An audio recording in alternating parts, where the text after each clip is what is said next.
The news day continues here on One News Now. I'm Diego Castro, bringing you the biggest headlines from around the world. At least 8 drones reportedly targeted civilian areas of Moscow in the early hours of Tuesday. But Russia said these were all either shot down or diverted with special electronic jammers.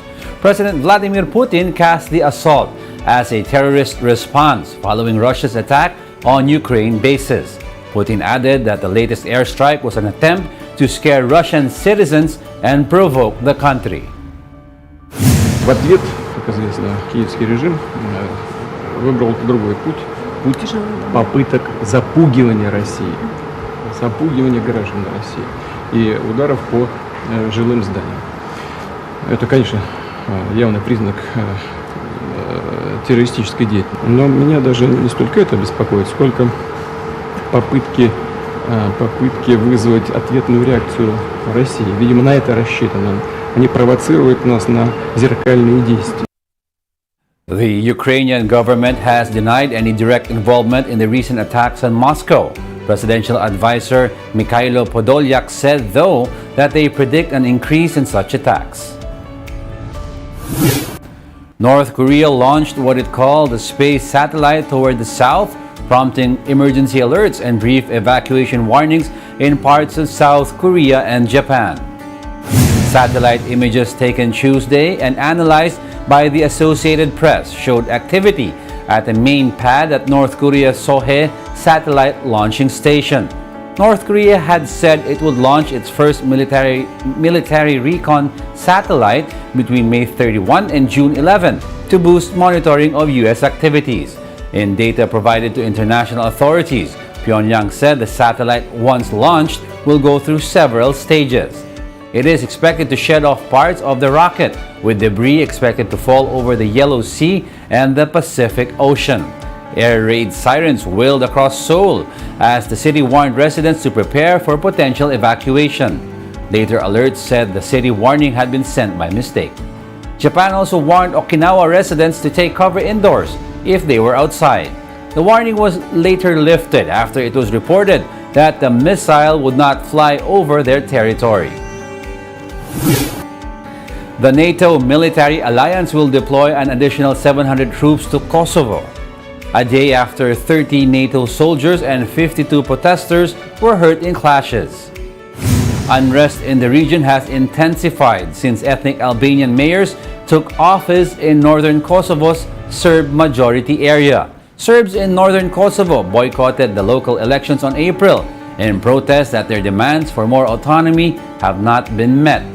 Northern Kosovo Serbs have long demanded the implementation of an EU-brokered deal for the creation of autonomous municipalities in their area. But Pristina rejected this as a recipe for a mini-state within Kosovo. In a press conference, NATO Secretary General Jens Stoltenberg said the attacks in the region are unacceptable and must stop. Let me also address Kosovo. We strongly condemn the unprovoked attacks against KFOR troops in northern Kosovo, which led to 30 peacekeepers being wounded. Such attacks are unacceptable and must stop. Stoltenberg also called on both Pristina and Belgrade to take concrete steps to de-escalate the situation during the news conference. These are prudent steps to ensure that KFOR has the forces and capabilities it needs to fulfill its mandate. Violence sets back Kosovo and the entire region and puts Euro-Atlantic aspirations at risk.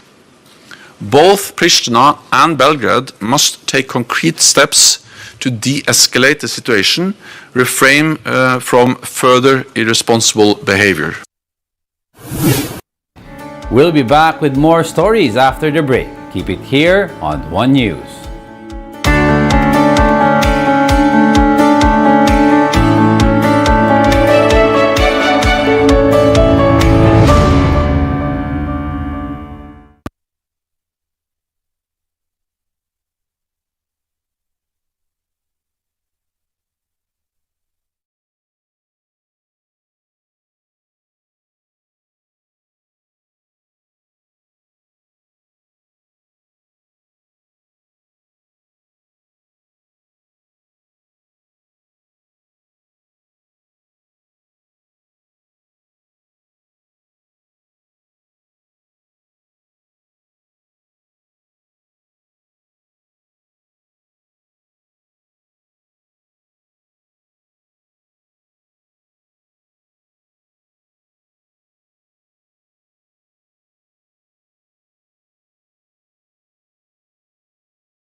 You're still watching One News Now World. I'm Diego Castro. The United States claims that a Chinese fighter jet carried out what it called an unnecessarily aggressive maneuver near a U.S. military plane.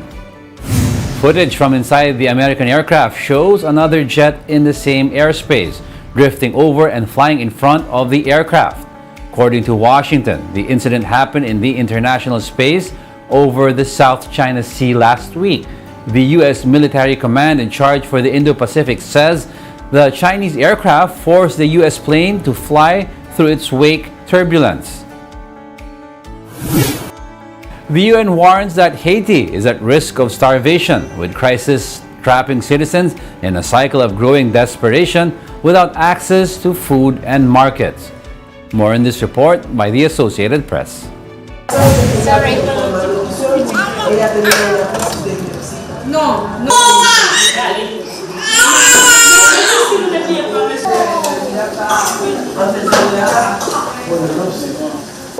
Sí.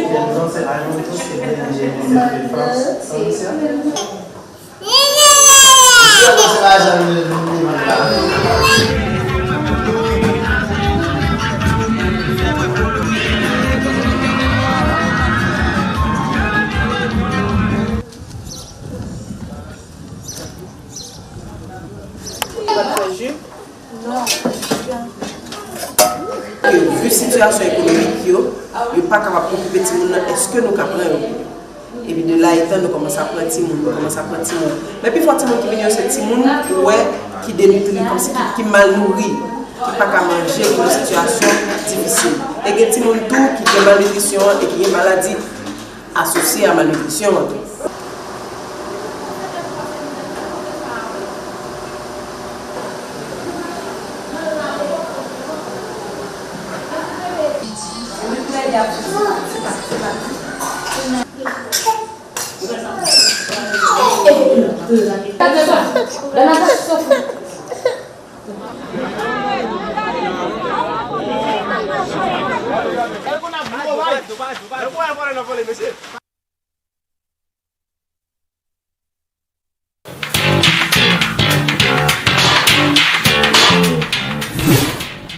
Nearly 3 million people watched or streamed the series finale of Succession on Sunday night.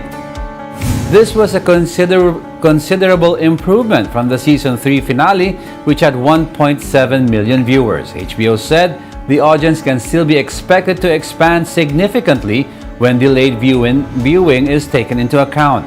The episode, though, didn't approach the 19.8 million people who watched the 2019 finale of Game of Thrones.